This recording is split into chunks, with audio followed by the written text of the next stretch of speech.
ইন্নাল্লাহা তাআলা ক্বারা তাহা ওয়া ইয়াসিন ক্বাবলা আন ইয়াখলুকাস সামাওয়াতি ওয়াল আরদা বিআলফি আমিন। আল্লাহ তাআলা জমিন এবং আসমান সৃষ্টি করার 1000 বছর আগে সূরা তাহা এবং সূরা ইয়াসিন তেলাওয়াত করছে।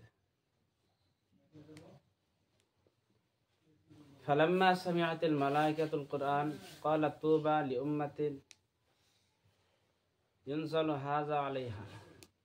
ফেরেশতারা যখন তেলাওয়াত এই দুই সূরার শুনছে, ওই সময় ফেরেশতারা কইছে যে ওই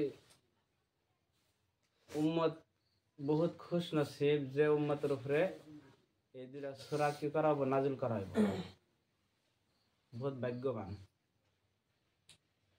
ওয়া তুবা লিআজওয়াফিন তাহমিলু হাযা, তো ওই দিলের জন্যও বহুত খুশনসিবি যে দিলে এই দুই সূরারে কি করব, ইয়াদ করব, মুখস্থ করব।